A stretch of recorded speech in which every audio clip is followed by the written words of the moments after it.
The Mendenhall Glacier is really dangerous. People can be walking across the snow. They step and they're gone. People die doing this stuff all over the world. The ice gave out and then I free fell at 30 feet. At that point, I was absolutely terrified and worried for his life. It was a panic situation all the way around. All I could think was I was going to land in water, and at that temperature, you don't have 5 minutes and you're done.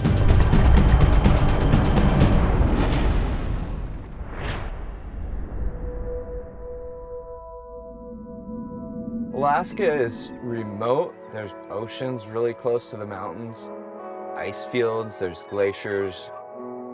All these things, I think, make up what Alaska is. It's the last frontier.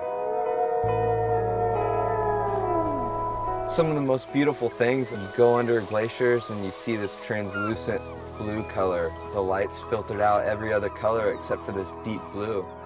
And there's nothing else in the world like it. I really enjoy ice climbing because we have these glaciers up here. It's something that you can always go and do. It is a very dangerous thing. But when you're climbing and you put your ice tool in, it can just splinter and shatter off in big pieces. These big chunks of ice will just come off and then it can hit you in the face. People die doing this stuff all over the world. It's a very risky business, climbing on glaciers. When the first explorers came to Alaska, the native peoples warned the explorers about them. They said there are a few routes that we know across the glaciers and those are safe, but otherwise don't go on them. Holy crap!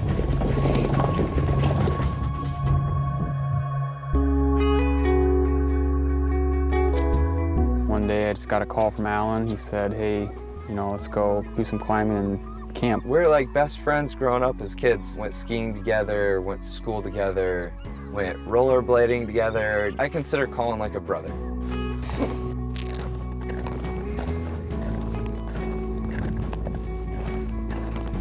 So I remember we went towards the glacier and started hiking around. It was clear, not a cloud in the sky, beautiful day. It's just so peaceful up there. There's, nobody around. We're talking and joking around, and it happened super quick. The ice gave out under my feet. The tip of the ridge just broke, and then free fell a good 30 feet. All I could think was I was going to land in water, and at that temperature, you don't have 5 minutes and you're done. There are entire rivers rushing under the ice. If someone fell into an underground river, they would die of hypothermia very quickly. My first daughter had just been born.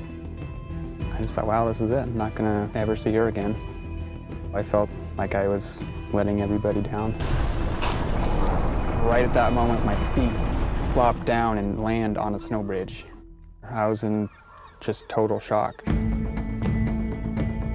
My adrenaline was off the charts. So I immediately yell out to him to see if he's okay. Colin! I started hearing Alan yelling my name. I was so in a daze that I couldn't even respond. We were out there free climbing around, so I didn't have any ropes or rescue gear. So at this point, I'm in a panic. I needed to figure out how to get him out.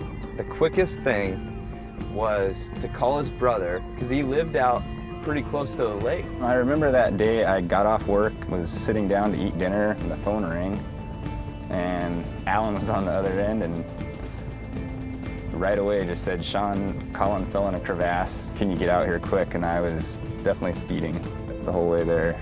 It was really technical terrain where we were at. So I was like, well, I need to meet you. Knowing that Alan was up there was very comforting. So when he left, it was pretty creepy.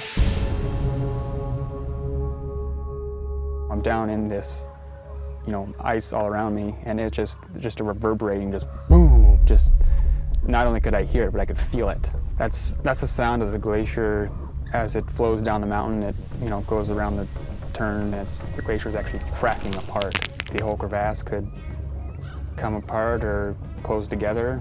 There's no telling. The ice there is under so much pressure that most of the air gets squeezed out of it. That's why it sometimes cracks. Ice bridges can be there one day and then they can be gone the next.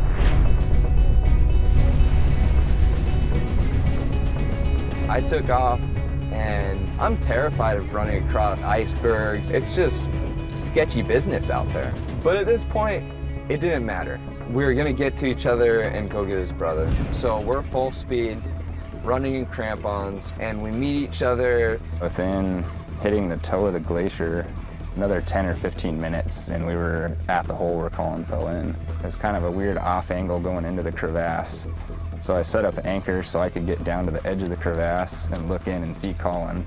First thing I asked if he could hook a rope to his harness, and he was like, no way. I think it was a combination of being such a tight spot and having a hand that had no feeling in it. As a last resort, you know, he tied a loop in the line and lowered it down to me, and I put it, you know, under my arms, in my shoulders, which is, you know, it's not ideal, but that's what we had to do. My little brother was stuck in the bottom of a crevasse, and it's time to not go by the book.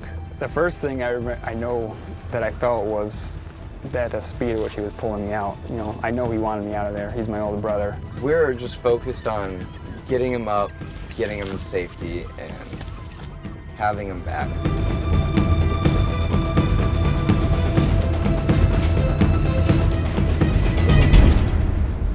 Pulls me up, he anchors me to his anchor, and then he just gives me a big old bear hug.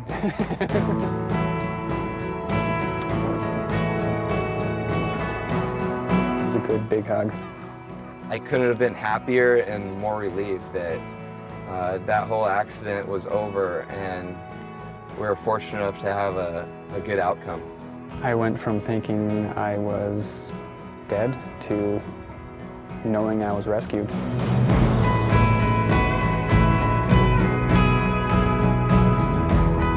It hasn't dampened my enthusiasm for getting out in the ice. The older I get, the more I go out there and do it, the more I want to be there.